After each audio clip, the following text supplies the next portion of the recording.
আমাকে কথা দিয়েছিলেন যে 1 মের মধ্যে আশুগঞ্জ ফার্টিলাইজারে গ্যাসের সংযোগ দেয়া হবে। গ্যাসের তো আমার সংকট আছে, সেই জন্য তার ওখানে সংযোগ দিতে পারছি না আমরা। তো সংসদে যে প্রতিশ্রুতি দেবেন সেটা ড্রিলিং বা অন্যান্য যাবতীয় আনুষঙ্গিক বিষয় স্টাডি করে তারপরে সংসদে প্রতিশ্রুতি দেবেন। মাননীয় সদস্য রুমিন ফারহানা, ব্রাহ্মণবাড়িয়া। মাননীয় স্পিকার, আপনাকে অসংখ্য ধন্যবাদ।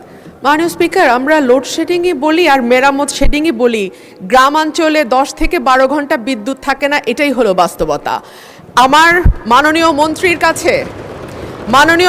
কাছে আমার বিনীত প্রশ্ন, মাননীয় মন্ত্রী এই মহান সংসদে দাঁড়িয়ে আমাকে কথা দিয়েছিলেন যে 1 মের মধ্যে আশুগঞ্জ ফার্টিলাইজারে গ্যাসের সংযোগ দেয়া হবে। এরপরে আরও 1 মাস 3-4 দিন পার হয়ে গেছে মাননীয় স্পিকার, এখনো আশুগঞ্জ ফার্টিলাইজারে গ্যাসের সংযোগ আমরা পাইনি। গ্যাসের সংযোগ আছে, গ্যাসের সাপ্লাই আমরা পাইনি। মাননীয় মন্ত্রী কি দয়া করে বলবেন যে আশুগঞ্জে আমরা কবে গ্যাসটি পাবো? ধন্যবাদ মাননীয় স্পিকার। মাননীয় মন্ত্রী। প্রথমে যে কথাটা বললো যে 10 থেকে 12 ঘন্টা বিদ্যুৎ থাকে না, এটার সাথে আমি একমত না। উনি বিদ্যুৎ ছাড়ছেন, আবার ওনার ফার্টিলাইজার ফ্যাক্টরি তো চালাতে বলছেন।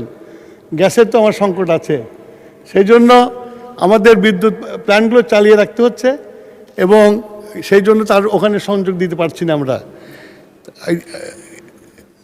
এর বেশি আমরা যখন গ্যাসের অবস্থা উন্নতি হবে তখন আমরা এটা দিতে পারবো।